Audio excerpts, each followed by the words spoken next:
guys, welcome to this week's Downton Gabby, the Downton Abbey chat show. So really quickly, I made a goof last week because I was following the episode guidelines of the British airing. So I didn't realize that they were showing the first 2 episodes in the US premiere. Sorry. So if you were wondering why I left off completely the second half of the premiere last week, that's why. But I did film that recap, so, or whatever. So if you want to check it out, it is online now, and watch it. Watch it before you watch this, because this is actually the 3rd episode, even though it's only the 2nd week. So, the Granthams are ready to party! Because they're having a house party. And they're having 10 people visit for the weekend, which is a big deal. And it's even more people than that because back in the day, anyone who was anyone traveled with their servant or servants. It depends on who you were. But Carson was disgusted because with 10 people visiting, there were only 3 maids and 2 valets for all of them. So that means that 5 people are losers and do not have servants with them. Which also means that the Downton crew has to cover some more ground and make up for that. So that's a lot of work for them. But the best line of the first night of the house party was, "Who's the glamorous pirate?"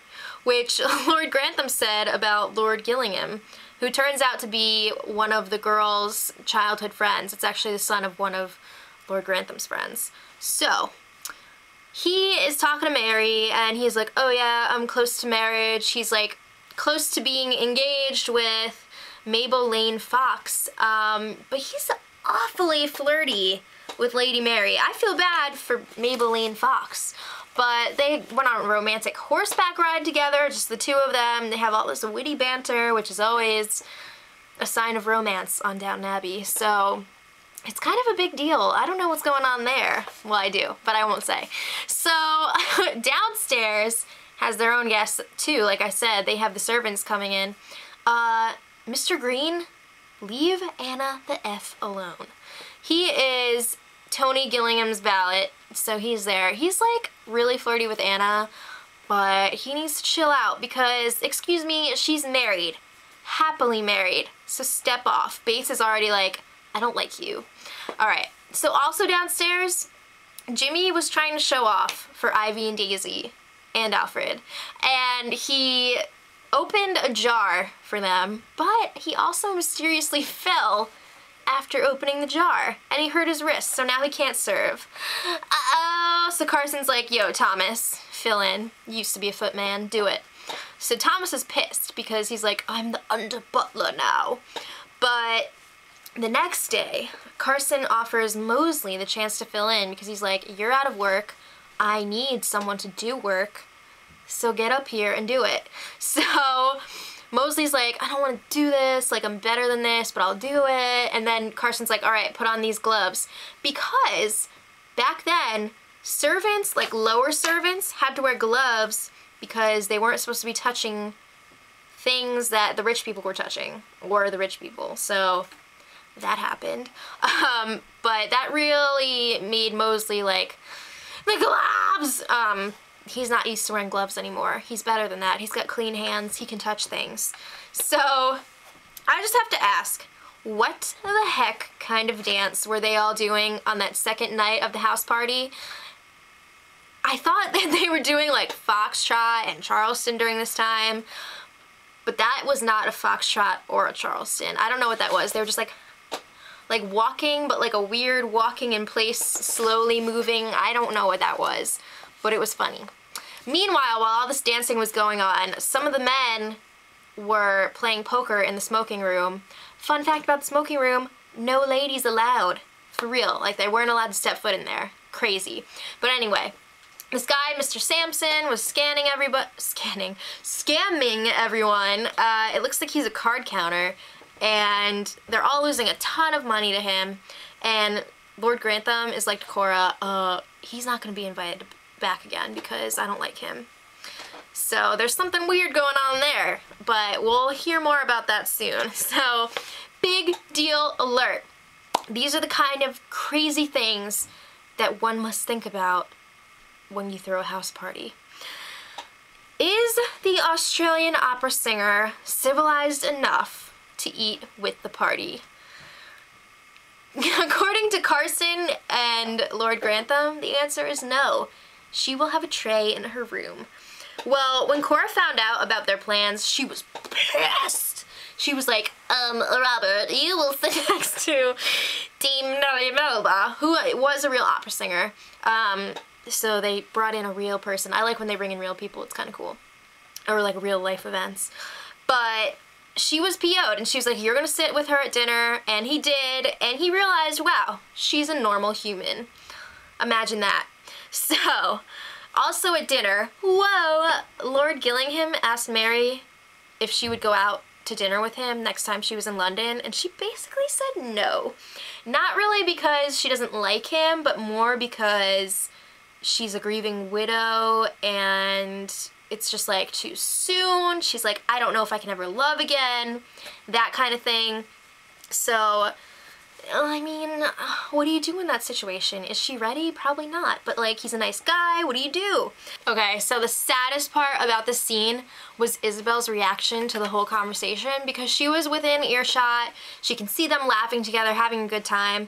And like, she wants the best for Mary, but at the same time, like, she's still grieving her son, and it's just hard to see. So it was really sad to see her sad. But I have to say, Tom is like one of the best people ever. He was sitting next to her and he was like, it's gonna be okay. He was like very comforting, and seriously, Tom's best. Alright, so downstairs. Downstairs is really like the crazy feet of a duck who's on the water. Like on the water, they're all calm, but then below the water, it's like so there's a crazy card game going on downstairs, and they're all yelling and stuff, and Bates is like, because Mr. Green organized it. But also downstairs, Mrs. Patmore is freaking out. She's having a medical emergency. They call a doctor. Turns out she's basically having a panic attack. But it was a little insensitive that they were all like, "Whoa!" Well, this was all happening because they thought originally that she had a heart attack. So they didn't even know because they were being crazy. Thanks, Mr. Green. You still suck. You suck again. Turn the page. So, let's talk about the opera singer's performance.